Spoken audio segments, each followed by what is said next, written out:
They're asking to make a saturated solution, ठीक है, of sodium chloride dissolved in 100 gram of water at 293 Kelvin. ठीक है, to make a saturated solution. Saturated का मतलब क्या होता है, पहले ये समझो, बताओ मानसविन, saturated solution का मतलब? In which no more solute can be added. At a given temperature. ठीक है, at a Yes, given sir. Temperature, क्योंकि टेम्परेचर का फंक्शन होता है क्या, सॉल्युबिलिटी। टेम्परेचर के साथ छेड़छाड़ करोगे तो सॉल्युबिलिटी भी डिस्टर्ब होगी। तो क्वेश्चन में गिवन है कि हमें बनाना है सैचुरेटेड सॉल्यूशन, ठीक है, 36 ग्राम ऑफ NaCl। तो NaCl is the solute and which is supposed to be dissolved in 100 grams of water. Water is the solvent. Temperature fix दिया है at 293 Kelvin. तो पूछ रहे हैं find its concentration at this temperature. अब monsoon का doubt है कि बाई वॉल्यूम या बाई मास। तुम क्वांटिटीज जब देखोगे, गिवन क्वांटिटीज जो हैं वो इसमें गिवन है, ऐसा यूनिट उनका क्या है, ऐसा यूनिट मास, ग्राम में बेसिकली। ग्राम इज नॉट ऐसा unit of mass, it is KG, ठीक है, नंबर वन। एनीवेज हम चलो इसको केजी में कन्वर्ट भी कर देंगे। तो एक चीज क्लियर है, we won't be able to find it by basically by volume. क्यों? क्योंकि हमें वॉल्यूम ऑफ सॉल्यूट नहीं पता है, ना ही वॉल्यूम ऑफ वाटर पता है। इनफैक्ट वॉल्यूम ऑफ वाटर तो निकाल भी लेंगे, क्योंकि डेंसिटी ऑफ वाटर कई क्वेश्चंस में ना दी हुई रहती है, जैसे वो एक बहुत स्टैंडर्ड क्वांटिटी है। Anyone knows what is the density of water? Just asking, किसी को पता है डेंसिटी ऑफ वाटर कितनी होती है?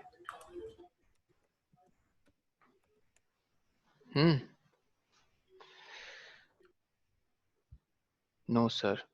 अच्छा, when you will Google it you will find it 996 या 998 I think grams per centimeter per meter cube, sorry, ठीक है। तो उसको हम कैलकुलेशन को आसान बनाने के लिए 1000 लेते हैं, 996 नहीं 1000, ठीक है, 1000 ग्राम पर मीटर क्यूब। और डेंसिटी का फॉर्मूला याद रखो, this is a important physical quantity, density is always mass upon volume, ठीक है। इसके ऐसा यूनिट्स देखोगे, ऐसा ही नहीं, मतलब जो गिवन डेंसिटी, ये डेंसिटी ऑफ वाटर है, तो आपको न्यूमरेटर में दिखाई देगा it is gram which represents mass, denominator में metre cube which represents volume. Anyways यहाँ पे मानसविन हम बाई वॉल्यूम नहीं फाइंड कर सकते, क्योंकि बेस्ट शॉट ये है कि अगर हमें डेंसिटी ऑफ वाटर पता भी है, आप you won't be able to find density of NaCl। I mean though this is a standard compound, but कम से कम इसकी डेंसिटी दी भी नहीं है क्वेश्चन में। दे देते तो तुम कर सकते थे कन्वर्ट इसको वॉल्यूम, इस मास को वॉल्यूम में। तो आप कौन सी कॉन्सेंट्रेशन निकालोगे? Concentration by mass. तो कॉन्सेंट्रेशन बाय मास का क्या फॉर्मूला था? Concentrate mass of solute divided by Mass of mass of, solution Mass of into 100. solution into Solution into 100. तो what is mass of solute? 36. 36. And what is mass of solution? 136. 136।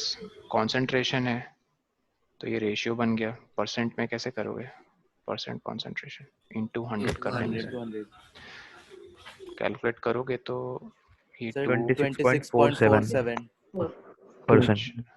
668, in fact ये सीधा 4 से भी चला जाएगा, 4 9 और 4 34.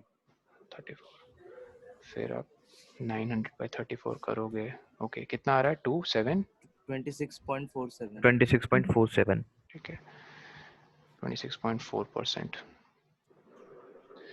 आपने गलत तरीके से क्वेश्चन किया था, आई चेक योर होमवर्क। वो जो क्वेश्चन न्यूमेरिकल क्वेश्चन दिया था ना, उसको आई मीन लास्ट क्लास में। सर मैंने भी भेज दिया sir.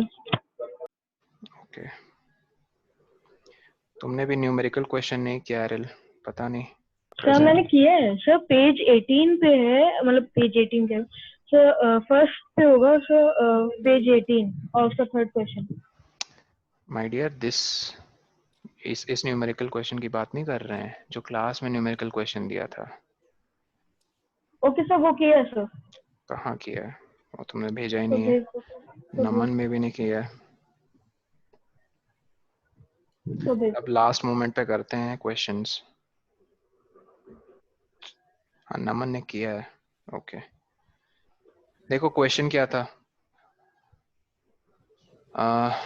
Wait, I open it.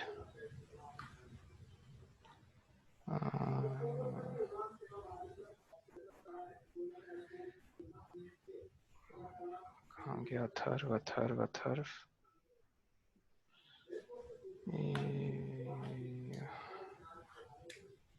Sir Saint.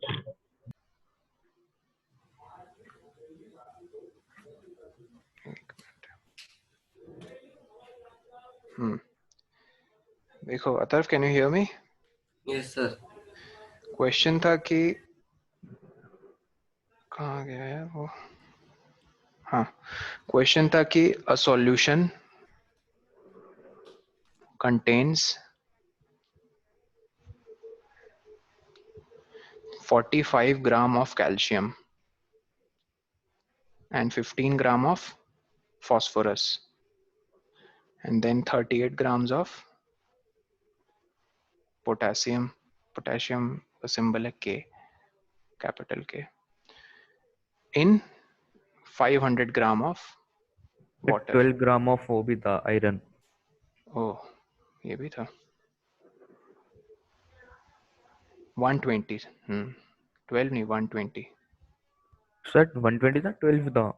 120। देखो एक बार, 120 था, 12 था। अथर्व ने तो 120 लिखा है।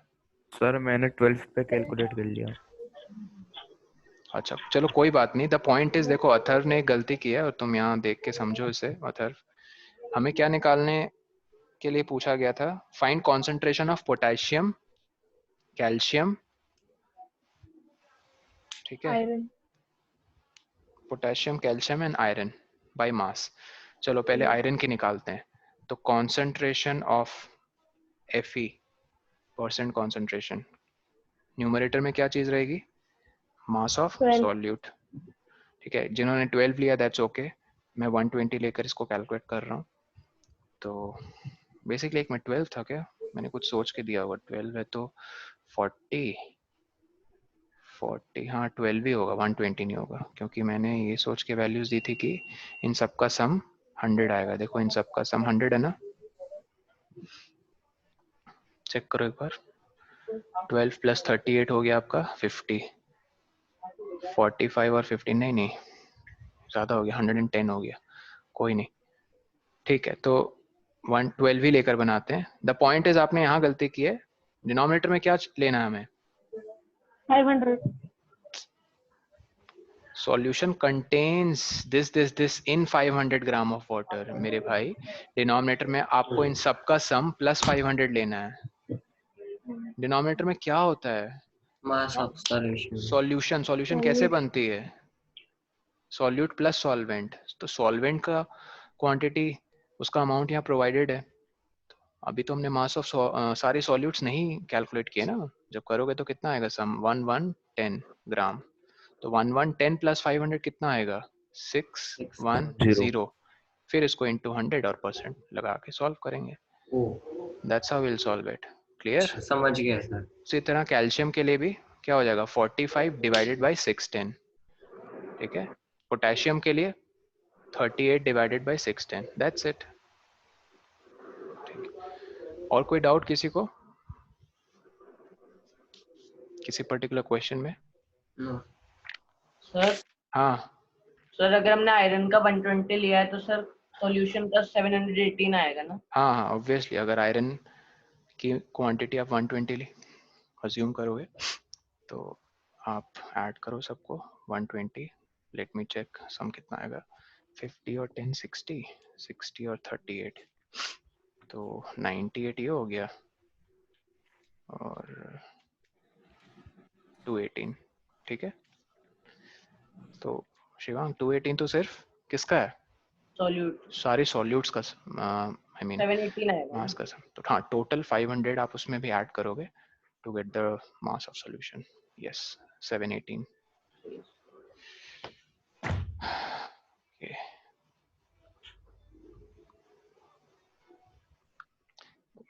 तुमने को होमवर्क क्यों नहीं किया परी?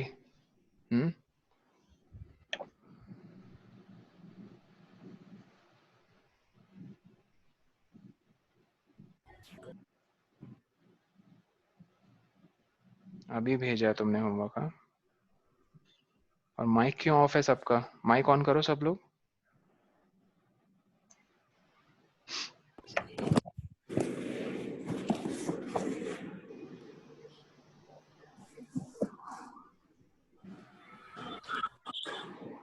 ठीक है, ये किसने भेजा है? प्रत्युष ने?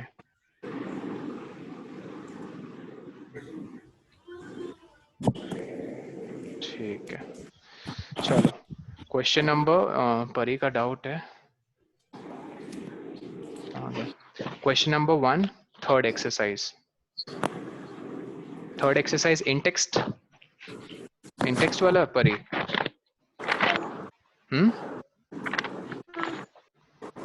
ओके, क्वेश्चन की बात कर रही हो? नहीं, थर्ड एक्सरसाइज में जो फर्स्ट क्वेश्चन था पेज नंबर बता दो मुझे। 24। अच्छा, एक्सरसाइज क्वेश्चंस की बात कर रही हो क्या?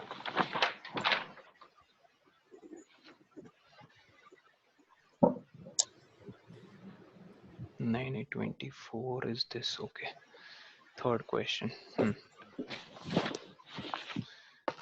दिस क्वेश्चन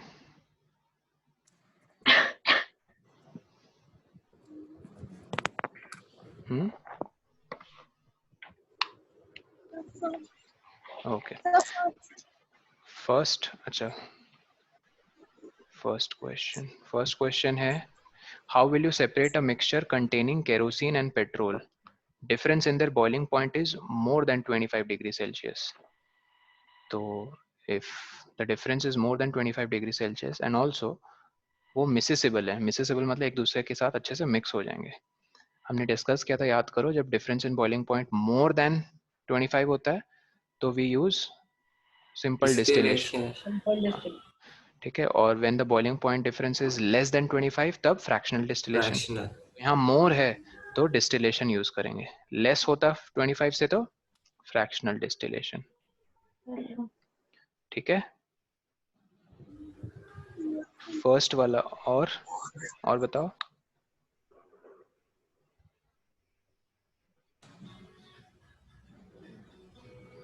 किसी ने ये क्वेश्चन पूछा था, आई थिंक पलक आपने पूछा था या? हाँ, दिस क्वेश्चन नंबर 3 किसने पूछा था? हाँ, पूर्वा ने पूछा था, राइट, आई रिमेम्बर। और हाँ, हमने इसको पिछली क्लास में कंप्लीट भी नहीं किया था, तो I will go through it again. I mean the question says, ध्यान से पढ़ो। 4 कंपाउंड सबको दिख रहे हैं, पोटेशियम नाइट्रेट। चलो मैं फॉर्मूला भी लिख देता हूँ, KNO3।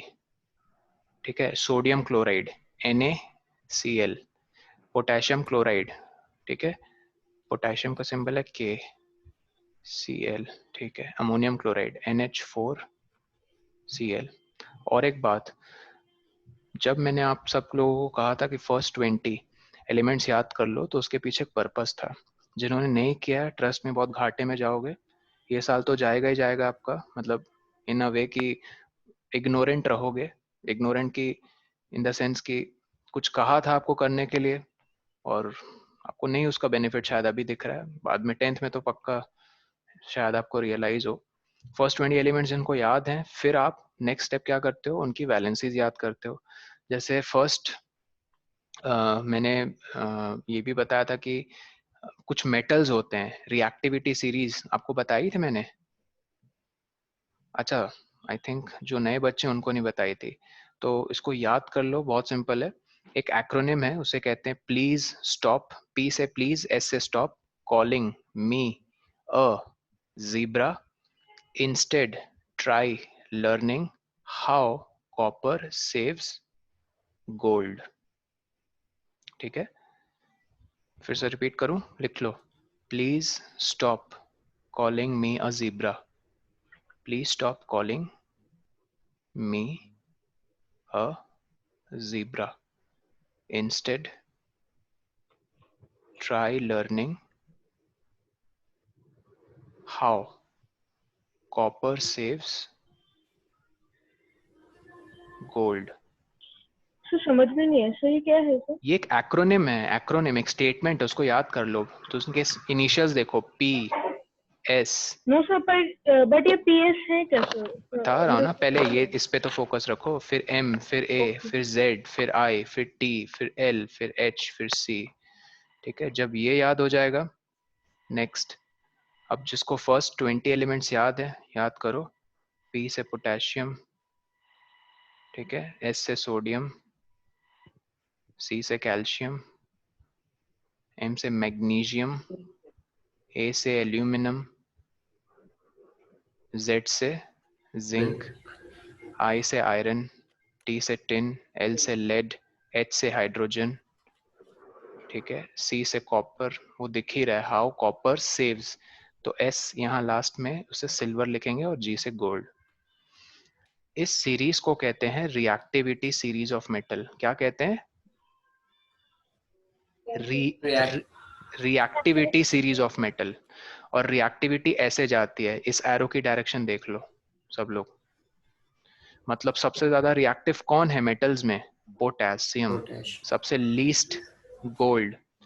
ठीक है, विकिपीडिया करोगे, गूगल जाके रिएक्टिविटी सीरीज सर्च करोगे तो इतने ही सिर्फ मेटल्स नहीं है, और भी बहुत हैं। बेरियम है, प्लैटिनम है, मर्क्यूरी आता है, ठीक है, फिर और भी 2-3 आते हैं।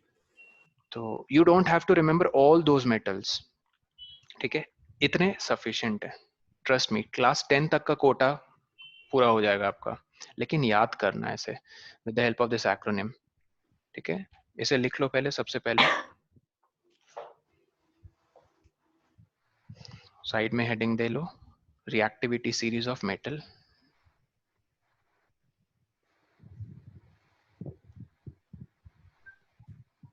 ठीक है, एक्रोनिम आई थिंक क्लियर है। Please stop calling me a zebra, instead try learning how copper saves gold. ठीक है,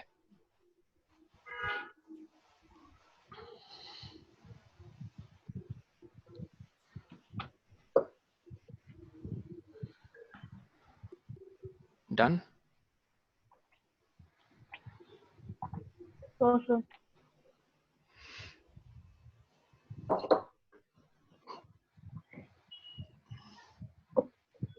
ओके, फिर नेक्स्ट स्टेप है गाइस वैलेंसी याद करना। क्या याद करना? वैलेंसी।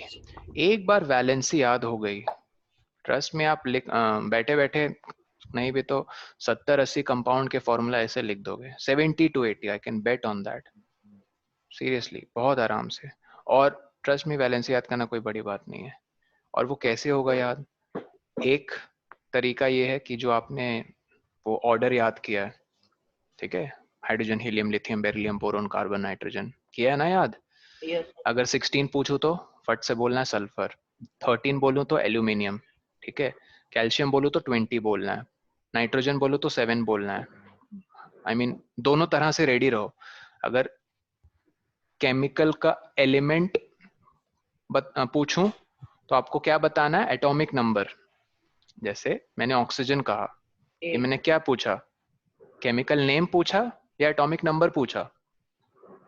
केमिकल नेम पूछा ना, तो you are suppose to tell the atomic number 8।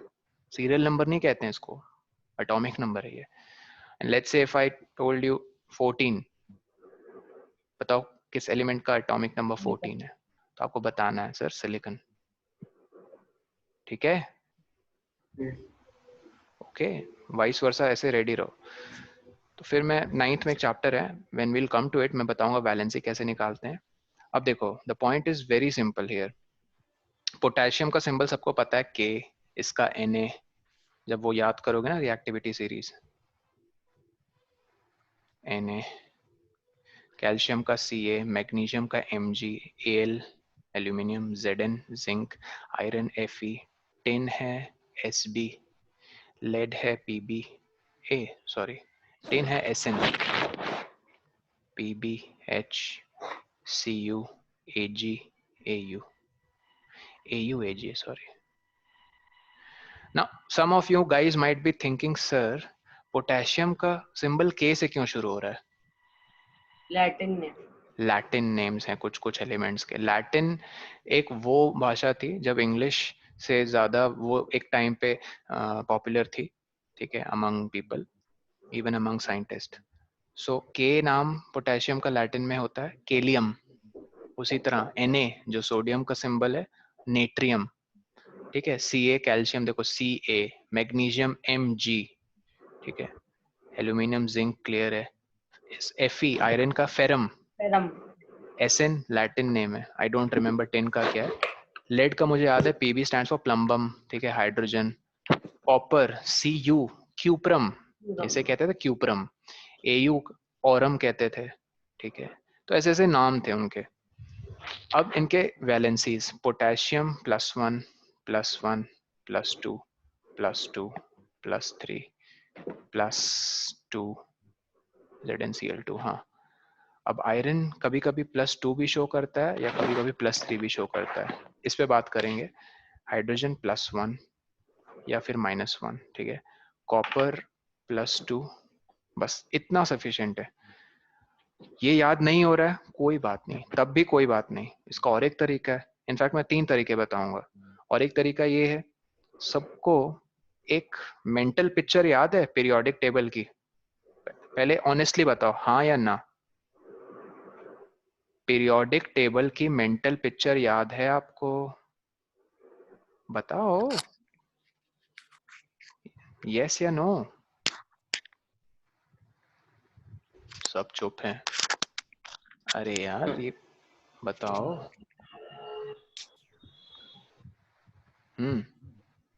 कुछ कुछ बोल रहे हैं चैट में.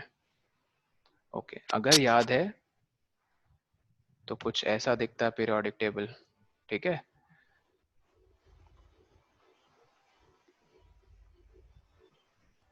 ओके, यहाँ सबसे ऊपर हाइड्रोजन है, फिर यहाँ पे हीलियम, फिर लिथियम, बेरिलियम, ठीक है, boron, carbon, nitrogen, oxygen, fluorine, neon, ठीक है, Na, सोडियम, पोटेशियम, फिर आपका आता है कैल्शियम, नहीं एक मिनट सॉरी, सोडियम के बाद क्या है, मैग्नीशियम, ठीक है, फिर एल्यूमिनियम, सिलिकॉन, ऐसे करते करते. इसका और एक बहुत मस्त वाला तरीका याद करने का कि ये जो फर्स्ट कॉलम दिख रहा है ना आपको, फर्स्ट कॉलम, इस फर्स्ट कॉलम में जितने भी एलिमेंट्स होते हैं इन सबकी वैलेंसी होती है +1. सेकंड कॉलम में जो भी होते हैं उनकी वैलेंसी होती है +2. इस कॉलम में जो भी होते हैं उनकी वैलेंसी होती है +3. तो मुझे इनकी ना प्लेसमेंट्स याद है दिमाग में कि हाँ एल्यूमिनियम इस कॉलम में आता है तो +3, ठीक है. और एक लॉजिक भी है इसका याद करने का, ठीक है, वो खैर हम तरीके बहुत आराम से कमिंग चैप्टर्स में करेंगे डिस्कस. एक बार ये याद हो जाए, मैं ये कहना चाह रहा था कि ये देखो, ये जो फॉर्मूलाज हैं मैंने फट से लिख दिए, KNO3 NaCl KCl NH4Cl. कैसे, किस बेसिस पे लिखें? आपको पोटेशियम नाइट्रेट का फॉर्मूला लिखना है. अच्छा, कुछ रेडिकल्स होते हैं जो नेगेटिवली चार्ज होते हैं, उन्हें हम कहते हैं एनायन. मैं फिर से रिपीट करूं, कैटायंस और आयन, एनायंस पढ़े ना सबने? Yes sir. Charged Yes, sir. Particles को आयंस कहते हैं. कैटायंस मतलब पॉजिटिवली चार्ज्ड और अनायंस मतलब नेगेटिवली चार्ज्ड. कैटायंस के एग्जांपल हैं पोटेशियम +1, सोडियम +1, कैल्शियम +2, एल्यूमिनियम +2, ठीक है. एनायंस के एग्जांपल हैं, ये देखो, हाइड्रोक्साइड OH-, नाइट्रेट NO3-, ये सब -1 है. और है आपका सल्फेट SO4-2. फिर आपका आता है, ये सब कॉमन एनायंस हैं जो आपको क्लास 10 तक पूछेंगे. क्लोराइड आता है फिर आपका -1, ऑक्साइड आता है -2, और सल्फेट हो गया, नाइट्रेट हो गया, क्लोराइड हो गया, ठीक है. आई थिंक प्रीटी मच इतना ही. अब देखो बहुत सिंपल है, जैसे आपको पोटेशियम का कंपाउंड बनाना है विद हाइड्रोक्साइड या फिर विद नाइट्रेट या फिर विद सल्फेट या फिर विद क्लोराइड या फिर विद ऑक्साइड, बहुत सिंपल है. यहाँ K लिखा पोटेशियम, मान लो आपको हाइड्रोक्साइड के साथ बनाना है, OH को क्या बुलाते हैं, हाइड्रोक्साइड, OH यहाँ पे लिखा बगल में। इनकी वैलेंसीज लिख दो नीचे नीचे, K की कितनी है 1, OH की कितनी है 1। अब करेंगे क्रिस क्रॉस, क्रिस क्रॉस मतलब 1 इसके साथ मल्टीप्लाई हो जाएगा और ये 1 इसके साथ मल्टीप्लाई हो जाएगा, मतलब ऐसे मल्टीप्लाई करके उसे ना ऐसे नीचे लिखेंगे, बॉटम राइट, ये दिख रहा है बॉटम राइट। यस बस अब ये दोनों 1 1 है तो 1 कंपलसरी नहीं होता लिखना, तो हम बस KOH लिखते हैं। अब जैसे फॉर एग्जांपल ये देखो, कैल्शियम हाइड्रोक्साइड, कैल्शियम हाइड्रोक्साइड को आपको बोले कंपाउंड का फॉर्मूला लिख के दिखाओ, नो इश्यूज, बहुत सिंपल है, Ca लिखोगे कैल्शियम, हाइड्रोक्साइड लिखा OH, इनके इनके नीचे इनकी वैलेंसी लिखी हमने, Ca की वैलेंसी है 2, हाइड्रोक्साइड की है 1। अब क्रिस क्रॉस, ये 1 इसके साथ मल्टीप्लाई हो गया, ये 2 हाइड्रोक्साइड के साथ मल्टीप्लाई हो गया। सर OH तो नेगेटिव है, तो सर हाँ, KOH नेगेटिव क्यों नहीं हुआ? KOH का +1 और इसका -1 एक दूसरे को बैलेंस कर देते हैं, ठीक है। Okay sir. ओके, तो ऐसे लिखा हमने, मैंने अभी क्या बताया था, 1 नहीं लिखते हैं यूजुअली, तो CaOH होल ट्वाइस। क्लास 7 में भी ये कंपाउंड शायद आप लोगों ने अगर ध्यान दिया हो, एसिड बेस सॉल्ट में लिखते हैं, कैल्शियम हाइड्रोक्साइड, बहुत फेमस एक कंपाउंड, इसको स्लेक लाइम भी कहते हैं। इससे CO2 पास कराते हैं तो ये मिल्की टर्न हो जाता है, मिल्की मतलब दूधिया कलर का हो जाता है, वाइट कलर का। तो वो एक एक्यूरेट टेस्ट होता है कि कार्बन डाइऑक्साइड गैस प्रेजेंट है कि नहीं प्रेजेंट है, क्योंकि ह्यूमंस नहीं डिटेक्ट कर सकते कार्बन डाइऑक्साइड, क्योंकि कार्बन डाइऑक्साइड इज ऑर्डरलेस। तुम एक रूम में चले जाओगे जहाँ कार्बन डाइऑक्साइड फिल्ड है, तुम्हें पता भी नहीं चलेगा तुम्हारी मौत कैसे हो गई, सबसे पहले तो सो जाओगे। क्यों? कार्बन डाइऑक्साइड जब इनहेल करोगे तो आपके सेलुलर फंक्शंस क्या हो जाएंगे, सेलुलर फंक्शंस बताओ। सबसे पहले आपका मेटाबॉलिक प्रोसेस, जो सेलुलर रेस्पिरेशन होती है माइटोकॉन्ड्रिया में, ग्लूकोज टूटता है ना ऑक्सीजन के प्रेजेंस में टू गिव एनर्जी। माइटोकॉन्ड्रिया किसे कहते हैं, अभी सेल पढ़ा हमने chapter, power house of cell. Yes sir. तो जब ऑक्सीजन मिलेगा ही नहीं रूम में, उस चले गए तुम उस रूम में जिसमें कार्बन डाइऑक्साइड फिल्ड थी, तो आपका माइटोकॉन्ड्रिया बनाएगा एनर्जी? नहीं। सबसे पहले एनर्जी डिप्रीविएशन होगी आपकी बॉडी को। एनर्जी डिप्रीविएशन मतलब आपको डिजीनेस लगेगी, चक्कर आएगा, पहले चक्कर खा के गिरोगे, फिर ठीक है अनकॉन्शियस हो जाओगे, फिर भी कार्बन डाइऑक्साइड इनहेल कर रहे हो नींद में, नींद क्या मतलब गिर गए हो, फिर कॉमा, कॉमा एक बार, फिर उसके बाद डेथ। तो carbon dioxide is, I mean it's not a good gas, right. Anyways, तो दैट्स व्हाई कैल्शियम हाइड्रोक्साइड उसको यूज करते हैं हम टेस्ट करने के लिए। तो इससे बहुत सारे कंपाउंड्स बना लोगे, ठीक है, आगे हम बताएंगे और अच्छे से मेथड। तो यहाँ कितने कंपाउंड्स इन्होंने बताए, प्रज्ञा ने 4 कंपाउंड्स की बात की है, उनकी सॉल्युबिलिटी, ठीक, सॉल्युबिलिटी सब समझ ही रहे हैं, how much amount of them can be mixed with water at a particular temperature. As you can see, जब टेम्परेचर इंक्रीज कर रहे हैं तो उनका क्या इंक्रीज हो रहा है, हाँ सॉल्युबिलिटी इंक्रीज हो रहा है। ये नंबर क्या रिप्रेजेंट करता है, जैसे 24 फॉर एग्जांपल, बताओ। Following table as gram of substance dissolve in 100 grams of water, ठीक है। ये नंबर सॉल्युबिलिटी नहीं रिप्रेजेंट करता है, ये नंबर रिप्रेजेंट करता है अमाउंट ऑफ दैट सब्सटेंस, ठीक है। यस सॉल्युबिलिटी तो आप ऐसे निकालोगे, क्या कहते हैं उसको, जैसे पोटेशियम क्लोराइड का आपको निकालना है एट 313 केल्विन, कितना अमाउंट मिक्स कर पा रहे हैं पोटेशियम क्लोराइड का वाटर में एट इतना टेम्परेचर, 40 को डिवाइड करेंगे किससे, 100 ग्राम से नहीं, 140 से। 140 से क्यों, याद है, सॉल्यूशन। सॉल्यूशन का पूरा मास। ये कॉन्सेंट्रेशन आपको एक तरह सॉल्युबिलिटी का वो आइडिया बताएगी, ठीक है। फर्स्ट क्वेश्चन देखो, what mass of potassium nitrate would be needed to produce a saturated solution of potassium nitrate in 50 grams of water. Okay, यहाँ प्रज्ञा ने जो सॉल्वेंट लिया है उसका कितना अमाउंट है,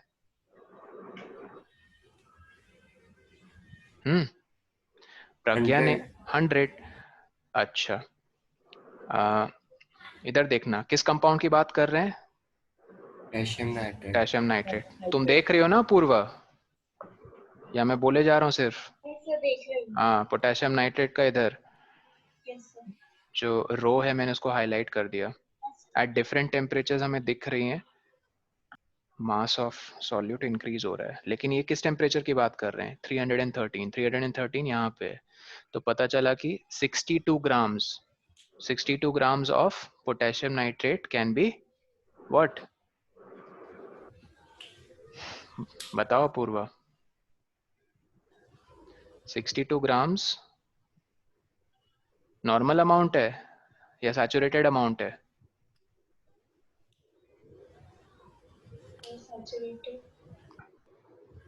क्वेश्चन नहीं पढ़ रही हो ध्यान से। ऑफ कोर्स सैचुरेटेड है, कॉन्फिडेंट रहो। तो तुम्हारी आवाज में ऐसा लग रहा है कि सर सैचुरेटेड।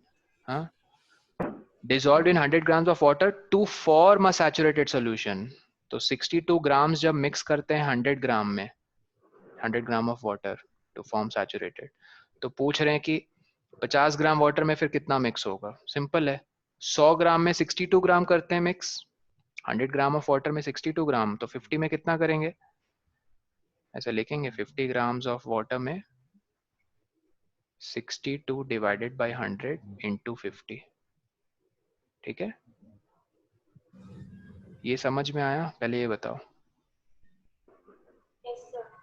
कैसे निकला, कौन सा मेथड यूज किया मैंने? मेथड का नाम बताओ कोई, बताओ मुझे मेथड कौन सा लगा? Sir unitary method. Unitary method क्यों नहीं बोल पा रही हो पूर्वा? 100 एप्पल, 100 छोड़ो, 10 एप्पल मिलते हैं 80 रुपीज में। कितने? 80 रुपीज में। तो फिर 250 रुपए में कितने एप्पल्स मिलेंगे? 250 मतलब 250। 10/80 इंटू 250। यूनिटरी मेथड लगाना नहीं सीखी अभी तक? हाँ, नेक्स्ट क्वेश्चन बी। तो यूनिटरी मेथड में यहाँ ऐसे लिखेंगे, इन 100 ग्राम्स, एक लिख के दिखा दे रहा हूँ, इन 100 grams of water, blah blah blah, story लिख देना यहाँ पे। क्या लिखोगे स्टोरी? ठीक है, amount of potassium nitrate that can be dissolved is 62 grams. तो 1 ग्राम में, 1 ग्राम ऑफ वाटर में कितना? 62/100। तो 50 ग्राम में कितना? 62/100 इंटू 50। अच्छा, क्वेश्चन बी करो, इसको कैलकुलेट करो, पता चल जाएगा आंसर। प्रज्ञा मेक्स अ 31 ग्राम, जिसने बोला सही है।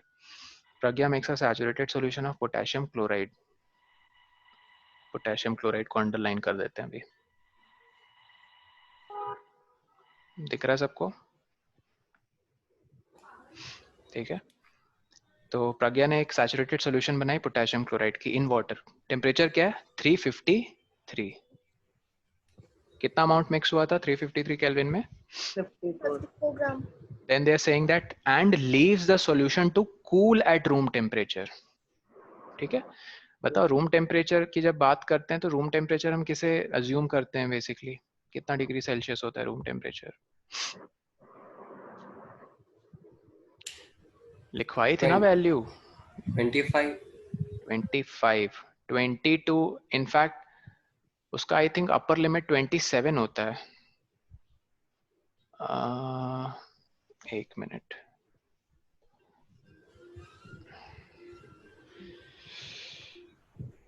क्योंकि 30 डिग्री तो डेफिनेटली रूम टेम्परेचर नहीं है। ठीक है, 20 to 25 करेक्ट। ठीक है, लिख लो गाइस, लिख लो इसको कॉपी में। 20 to 25 degree Celsius is the range of room temperature. लिख लो सब लोग, में तो कंफ्यूज हो सकते हो कभी कि यार रूम टेम्परेचर किसे कहते हैं। तो रूम टेम्परेचर एक पर्टिकुलर टेम्परेचर नहीं है, एक रेंज है। ठीक, तो guys write it that room temperature ranges from 20 to 25 degree Celsius. Kelvin में जल्दी बताओ गाइस, कन्वर्ट करके 20 to 25 की रेंज केल्विन में कितनी हो जाएगी?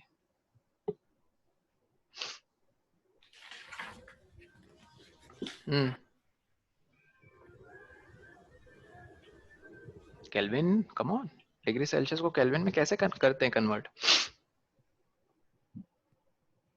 सर बताओ से। 293 to 298। अच्छा, ऐड करके बोल रहे हो। 273 plus 20, 293, correct? Plus 290 Plus into 298. 98. 298, correct, degree kelvin. ठीक है, तो इस रेंज में देखो ये दो वैल्यूज दिख रही हैं आपको, 283 और 293। क्या वैल्यूज हैं पोटेशियम क्लोराइड की? 35 ग्राम और 35 ग्राम्स, राइट? Yes. अच्छा, उसने जो सॉल्यूशन पोटेशियम क्लोराइड की मिक्स की थी, कितना? 353 केल्विन पे, उसका अमाउंट कितना था? 54. 54। फिर उसने उस गर्म सॉल्यूशन को लीव कर दिया so that it cools down at room temperature. अब तुम ही बताओ, जब रूम टेम्परेचर में वो सॉल्यूशन आएगी तो रूम टेम्परेचर में वो सॉल्यूशन अपने अंदर कितना पोटेशियम क्लोराइड डिसॉल्व अलाउ करेगी? कितना ग्राम? 35. 35 ग्राम अलाउ करेगी अपने अंदर डिसॉल्व 19 होने। ग्राम तो वहाँ पे हाँ, कितना एक्स्ट्रा, कितना 19. डिफरेंस? 19। तो इस 19 ग्राम का क्या होगा आपको वही बताना है। What will she observe as the solution cools down? It will settle down. It will settle down या फिर इट विल क्रिस्टलाइज? Slice. हाँ, व्हाई विल इट क्रिस्टलाइज? एक नेक्स्ट लेवल का क्वेश्चन अब पूछ रहा हूँ, व्हाई विल इट क्रिस्टलाइज? सोचो। ठीक है, कोई बात नहीं, मैं बताता हूँ। आपने ये चैप्टर पढ़ा ना, acid basis and salts? Yes. ठीक है, ये जो सारे मैंने फॉर्मूलाज लिखे हैं ये सारे के सारे सॉल्ट्स हैं, ये सारे के सारे सॉल्ट्स हैं। फॉर एग्जांपल, अब देखो बहुत इंपॉर्टेंट चीज बता रहा हूँ, जो नहीं सुन रहे ना जाग जाओ। जैसे मैं नाइट्रेट फैमिली के सॉल्ट्स लिख रहा हूँ, नाइट्रेट फैमिली के, तो potassium nitrate, sodium nitrate, nitrate हाँ सिंगल वैलेंसी होती है, कैल्शियम नाइट्रेट, ठीक है। फिर आपका और क्या मेटल है, मैग्नीशियम नाइट्रेट, और क्या मेटल है, एल्यूमिनियम नाइट्रेट, और जिंक नाइट्रेट। ठीक है, तो ये सारे सॉल्ट नाइट्रेट फैमिली से बिलोंग करते हैं। अब सॉल्ट्स जो सबसे तीसरा important compound regular I mean basic life में हमें दिखता है अपने आसपास, ठीक है, बहुत तरह के सॉल्ट्स होते हैं, कुछ पॉइजनस होते हैं, कुछ कंज्यूमेबल होते हैं, जैसे टेबल सॉल्ट इज कंज्यूमेबल। ठीक है, अब याद रखना जो सॉल्ट्स होते हैं ना वो बेसिकली दो फॉर्म्स में पाए जाते हैं, एक क्रिस्टल फॉर्म में, क्रिस्टल फॉर्म समझ रहे हैं सब लोग? Yes. ठीक है, और दूसरा फॉर्म होता है अमॉर्फस। अमॉर्फस फॉर्म पता है किसे कहते हैं? अच्छा ऐसे समझ लो, कैरम बोर्ड का वो पाउडर देखा है आप लोगों ने? Yes. वो क्या वो क्रिस्टल फॉर्म है? ऐसे पाउडर को उठा के ऐसे ऐसे करोगे तो क्या तुम्हें रफ लगेगा? When you will scrub it, surface उसका स्मूथ लगेगा, ज्यादा स्मूथ लगेगा। तो उस तरह के टेक्सचर जब होते हैं सॉल्ट्स में तो हम कहते हैं कि okay they are amorphous in nature, powdery touch होता है उनका। तो सॉल्ट्स जब आप मिक्स करते हो वाटर में, और ज़रूरी नहीं है कि हर तरह के सॉल्ट्स वाटर में डिसॉल्व हो जाएं, कुछ होते हैं कुछ नहीं होते हैं, बट यूजुअली जो हो रहे हैं उनका ही नाम इन्होंने यहाँ पे लिया है, पोटेशियम नाइट्रेट, ठीक है, sodium chloride, potassium chloride, ammonium chloride, ये सारे डिसॉल्वेबल हैं वाटर में। ठीक है, तो यस यू मे से कि वो सेटल हो जाएगा, कितना एक्सेस अमाउंट? 19 ग्राम्स जो डिफरेंस है, या फिर आप बोलोगे इट में crystallize. तो how will you frame the answer?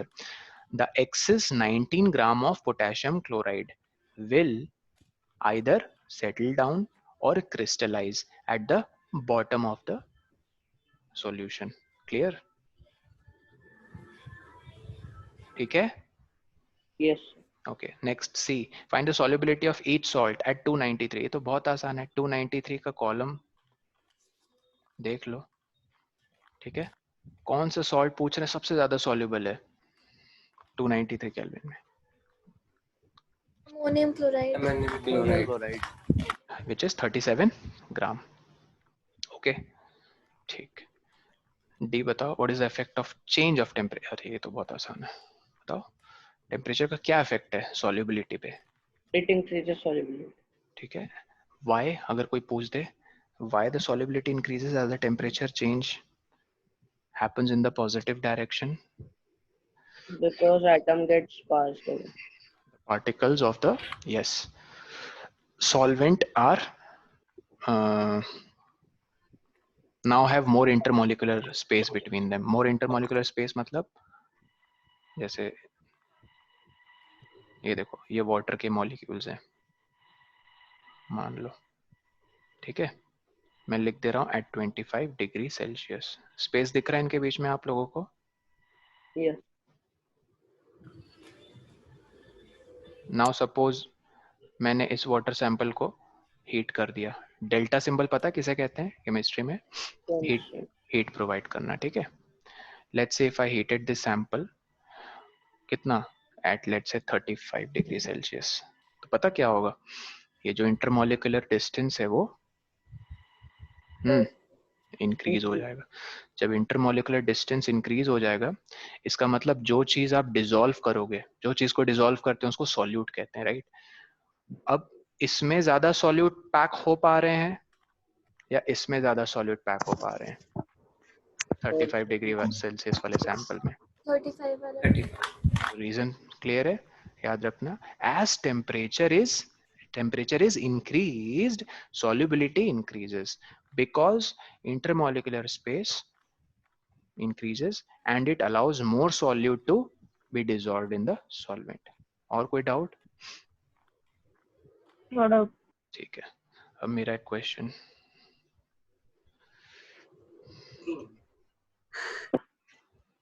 True false, ठीक है, तुक्का नहीं मारना है, ध्यान से पढ़ो और जो भी आप कहोगे ट्रू या फॉल्स, अपने रीजन के साथ रेडी रहना। क्या मैं कह रहा हूँ? रीजन के साथ, तुक्का मत मारना। Pure substance and homogeneous mixture. Muskan, you are present na in the class? Yes, sir. Zen?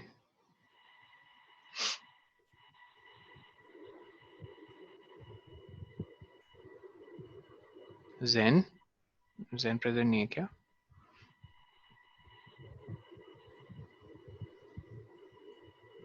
Okay. True / false.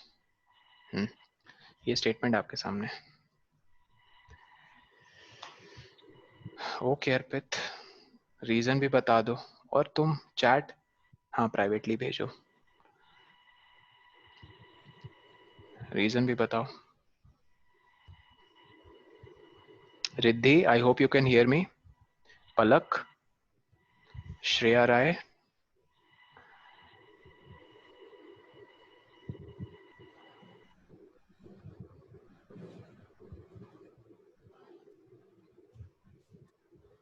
so there is okay.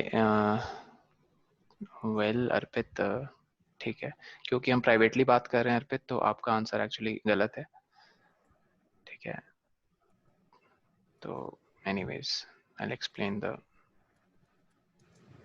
Right answer, don't worry. Statement दिख रहा है ना सबको?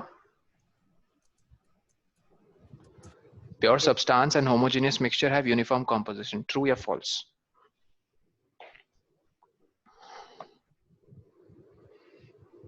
बताओ।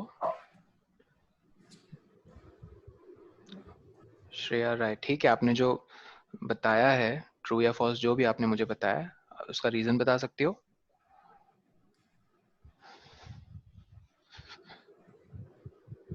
नमन, रीजन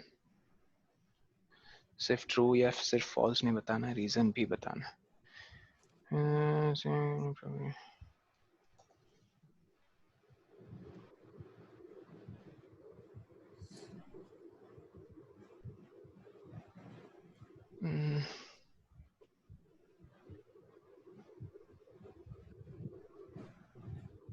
पलक, तो तुम्हारे हिसाब से वो उल्टा नहीं हो जाना चाहिए जो तुमने रीजन दिया है? जो तुमने रीजन दिया है तो तुम्हारे हिसाब से उल्टा नहीं हो जाना चाहिए? तुमने जो भी ट्रू या फॉल्स कहा है, मान लो तुमने फॉल्स कहा तो वो ट्रू हो जाना चाहिए, या तुमने अगर ट्रू कहा तो फॉल्स होना चाहिए। सिर्फ क्योंकि प्योर सब्सटेंस,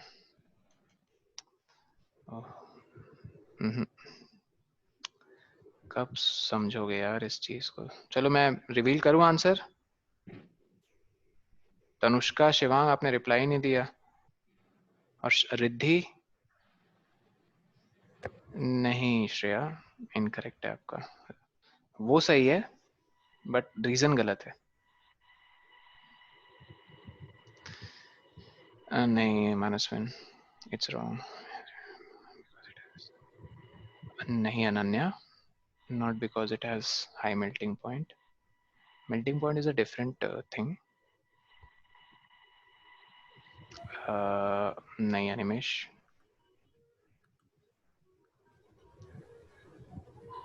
चलो मैं बता रहा हूँ। Shall I? बताऊं? Yes sir. अब सुनो ध्यान से, जो भी टाइप कर रहे हैं अवॉइड टाइपिंग और सुनो। The answer is true. Yes, they both have uniform composition. अब इसका मतलब समझो यूनिफॉर्म कॉम्पोजिशन का। मैंने एक प्योर सब्सटेंस ले लिया, सपोज वाटर, ठीक है, और मैंने एक होमोजेनियस मिक्सचर ले लिया,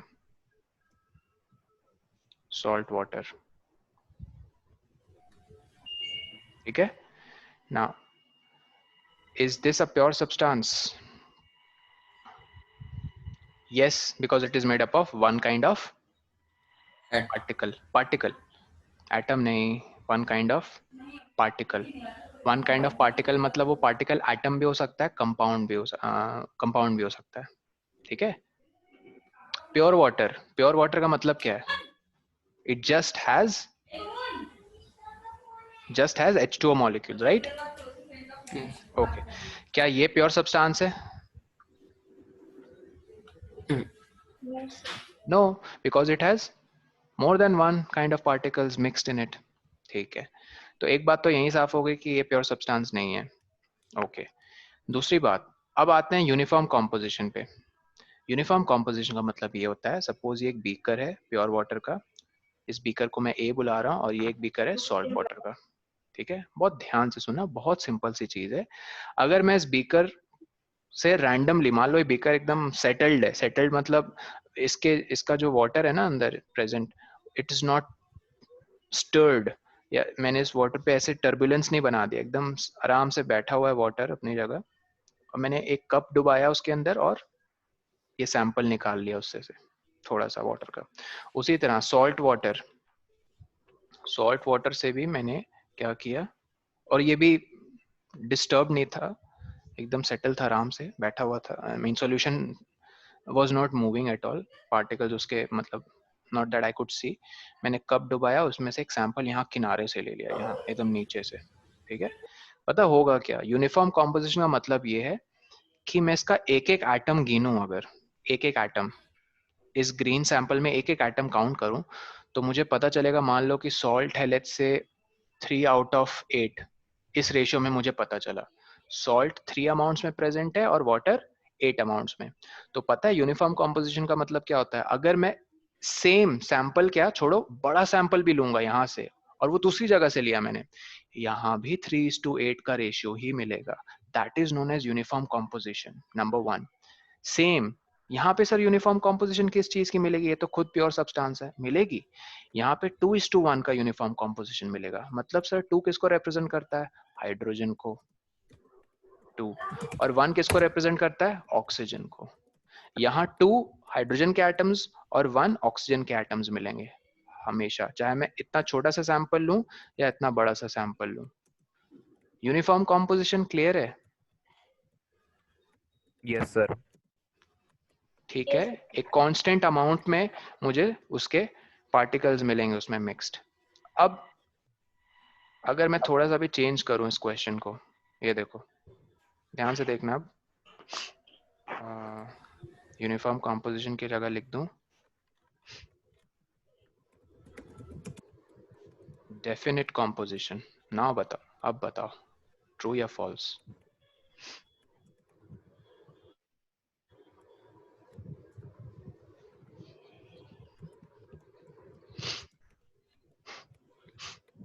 now tell me the answer, true या फॉल्स, और रीजन के साथ। नहीं पता तो पहले ऑनेस्टली बता दो, तुक्का बट नहीं मारना है, लेकिन जो भी आपके मन में आ रहा है सर ये हो सकता है, then tell me, with reason.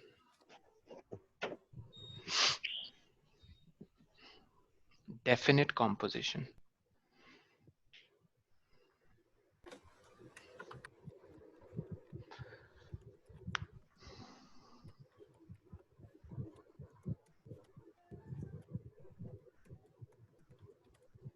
अच्छा ओके तनुष्का. रीजन श्रेया. एक हिंट दे देता हूं इसको ध्यान से समझने के लिए. डेफिनेट का मतलब समझ लो. डेफिनेट का मतलब क्या होता है? फिक्स्ड, है ना? तुम लोग कोई और मतलब निकाल रहे थे डेफिनेट का. हाँ, डेफिनेट का यही मतलब निकाल रहे थे ना सब लोग. Yes. ओके.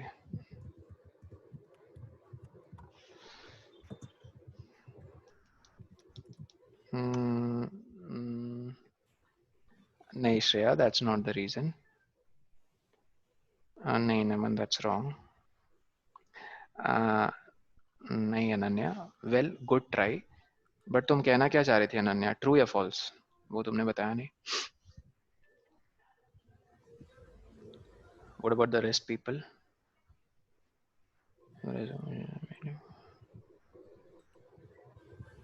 ये किसने कहा तुमसे श्रेया कि homogeneous mixture are made up of one or more phases?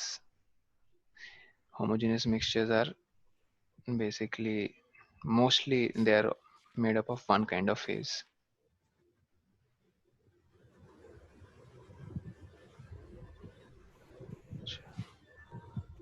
Aryl true है या फॉल्स है? प्रत्युष कह रहा है false cause definite means that which have the same. अच्छा ट्रू. नहीं एरिल दैट्स रॉन्ग. प्रत्युष आप एक्सप्लेन कर सकते हो? माइक ऑन करो अपना. तुम क्या मीन करना चाह रहे हो? सर मतलब सर डेफिनेट में सर जो मिक्सचर में जो दोनों डिफरेंट सब्सटेंसेस होंगे सर उन दोनों का प्रोपोर्शन सेम नहीं होगा. एग्जांपल देके समझा सकते हो मुझे क्यों सेम नहीं होगा कंपोजिशन? सर बहुत सर. बताओ. बहुत एग्जांपल है तो एक एग्जांपल समझा दो मुझे या एक एग्जांपल कोट कर दो.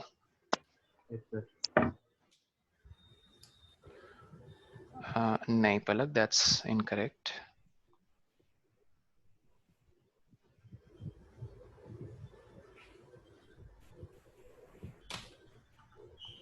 बताओ. ऐसे दो क्वेश्चंस पूछ लेंगे, घुमाने वाला आपको घुमा देगा फिर.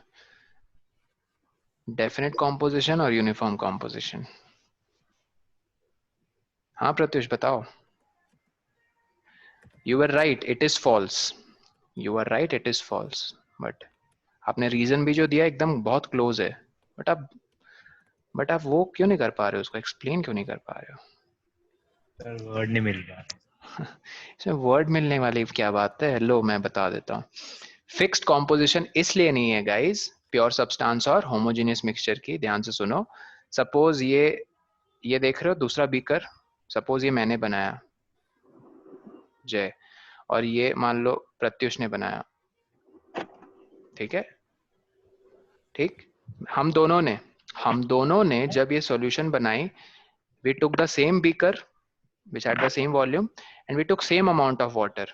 We took the same amount of volume of water. But Pratyush ने क्या किया? उसने इतना नमक डाल दिया, इतना मुट्ठी भर के. मैंने pinch of salt. मैंने क्या डाला? pinch of salt. तो बताओ क्या सॉल्ट वाटर जो उसने बनाया और जो सॉल्ट वाटर मैंने बनाया, क्या दोनों सॉल्ट वाटर के जो सॉल्यूशंस होमोजेनियस है कि नहीं? पहली बात, ऑफ कोर्स होमोजेनियस है क्योंकि सॉल्ट अच्छे से मिक्स हो जाएगा. लेकिन क्या फिक्स्ड अमाउंट में कंपोनेंट्स प्रेजेंट है दोनों में? No, sir. No sir. उसका अगर तुम एक सैंपल लोगे, प्रत्युष ने जो सॉल्ट वाटर की सॉल्यूशन बनाई है उसके सॉल्यूशन का एक सैंपल लोगे ना, बहुत ही नमकीन लगेगा पानी, right? Compare to my salt water solution. Do you get it? तो इसका आंसर है कि the compositions of components in a mixture can vary from mixture to mixture. लिख लो ऐसा सब लोग, नहीं तो. सर इसका मतलब कि कंसंट्रेशन ऑफ सॉल्यूट डिपेंड करता है. ऑब्वियसली जो सॉल्यूशन बना रहा है उस पर डिपेंड करता है ना कॉन्सेंट्रेशन, कि मैं कितना ज्यादा मिक्स करूं, यस और नो? Yes sir. तो दैट्स वाई उसकी डेफिनेट कॉम्पोजिशन नहीं होती है। सबसे पहले पॉइंट लिख, हाँ सबसे पहले पॉइंट लिखो, pure substance and homogeneous mixture, pure substance and homogeneous mixture both have uniform composition,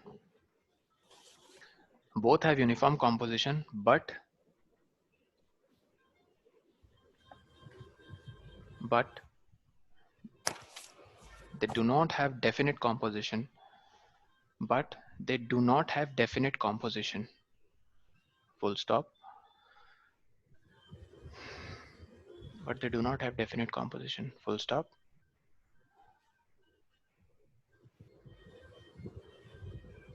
ठीक है, लिखो अब उसके बाद फुल स्टॉप के बाद, to solutions of same kind, two solutions of same kind can have components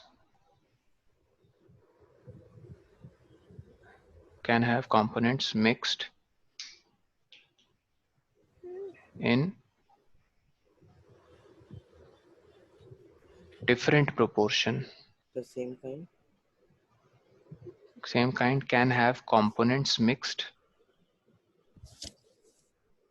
Can have components mixed in different proportion. Can have components mixed in different proportion. That's it. I hope ये clear है. Sir, repeat. कहाँ से miss हो गया बताओ? Sir, different proportions. Different components can have, sorry, कोई एक जन वो करो, रीड आउट करो. हाँ एक मिनट आरिल. एनीवन रीड आउट, बहुत आराम से पढ़ना. तनुष्का पढ़ो. Pure substances and homogeneous mixtures both have uniform composition, but they don't have definite composition. एक मिनट रुको. Both have uniform composition but do not have definite composition. ठीक है, हाँ अब पढ़ो. Two solutions of same kind can have components mixed in different proportions. ठीक है, इतना ही है. नहीं जिसने मिस कर दिया था.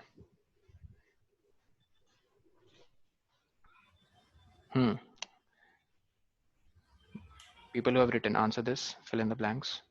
मैंने word भी options लिख दिए, lose या retain.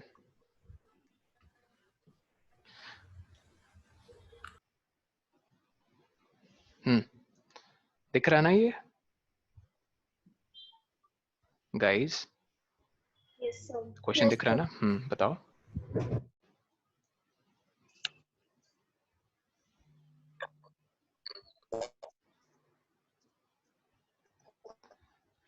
The components of mixture dash their identity. Lose या retain.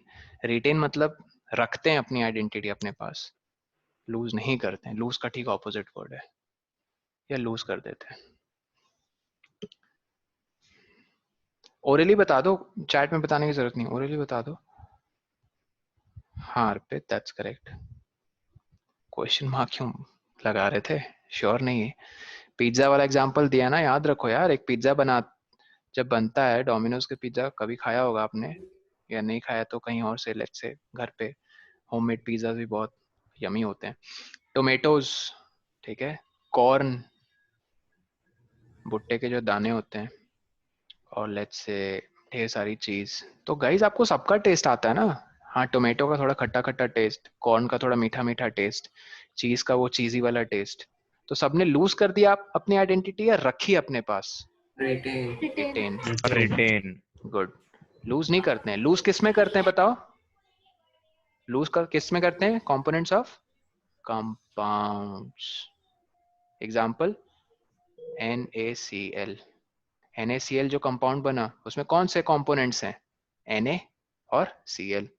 Na थोड़ी अपनी वो प्रॉपर्टी दिखाता है, इतना छोटा सा सैंपल लोगे ना Na का, बिल्डिंग के किनारे में फेंक दोगे, आग लग जाएगी उस बिल्डिंग में, इतना सा बस, इतना रिएक्टिव होता है सोडियम। और क्लोराइड, थोड़ी सी गैस नाक में चले गई, सो जाओगे हमेशा के लिए। लेकिन NaCl एक पॉइजनस गैस और एक ऐसा कंपाउंड जो बहुत एक्सप्लोसिव है, इनसे बना कंपाउंड आप खाते हो, टेबल सॉल्ट।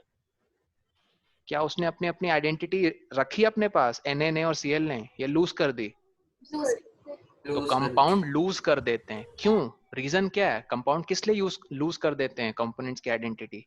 क्योंकि वो फिजिकली रिएक्ट करते हैं या केमिकली रिएक्ट करते हैं? केमिकली।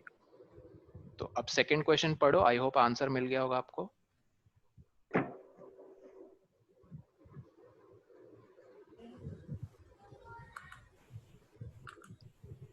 आंसर बता दो, ओरली बता दो, चैट में मत लिखो। Sir, because they are physically bonded and not chemically bonded. Exactly, ठीक है। जो मिक्सचर के कंपोनेंट्स होते हैं वो फिजिकली बॉन्डेड होते हैं। इनफैक्ट बॉन्डेड भी मत बोलो, हो सकते हैं बॉन्डेड हैं शिवांग या नहीं है, ऐसा भी हो सकता है। इसका ठीक उल्टा क्या हो जाएगा? They are not chemically, they are not chemically, हाँ, बॉन्डेड या chemically reacted with each other. Is that clear? ठीक है, चलो आज के लिए इतना ही। नेक्स्ट जो क्लास होगी थर्सडे को, उस दिन भी हम प्रैक्टिस सेशन रखेंगे। और गाइस वो जो एक्स्ट्रा न्यूमेरिकल क्लास हुई थी ना, आई थिंक उसके 3 पार्ट्स छूट गए थे, राइट? Yes sir. तो कोई मुझे ना प्लीज फोटो खींच के भेज देना, मैं भूल गया वो 3 पार्ट्स क्या थे। आई थिंक एक ऑब्जेक्ट जब ऊपर फेंकते हैं, जब ऑब्जेक्ट नीचे आता है, एक एवरेज वाला। हो गया था शायद। क्या बोल रहे हो? तो सेकंड वाला हो गया था शायद से। हाँ, एक बार ना मुझे फोटो भेज देना अगर आपने वो 5 बेसिकली 5 केसेस। एक ब्रेक, एक एक्सेलरेशन। तनुष्का मुझे फोटो भेज देना, मुझे ऐसे याद नहीं रहेगा, ठीक है? चलो guys, I will see you in the next class. Sir homework simply आपको रीड करना है, क्योंकि नेक्स्ट प्रैक्टिस सेशन जो होगा वो इस चैप्टर से होगा, motion. So read and practice numericals. And क्या प्रैक्टिस करें? न्यूमेरिकल्स तो बहुत कम है एनसीईआरटी में। अरे एग्जाम्पलर खोलो, एग्जाम्पलर में अच्छे तगड़े वाले क्वेश्चंस हैं, ठीक है? छू के दिखाओ उसे, सॉल्व करके दिखाओ, फिर मानूंगा मैं कि हाँ भाई आप कर सकते हो क्वेश्चंस वो। और बहुत गुड क्वेश्चंस है, क्वालिटी बहुत ऑसम है उनकी। ठीक है guys, take care, I will see you, bye bye. Bye sir. Hi, sir. Bye bye, thank you sir. Thank you.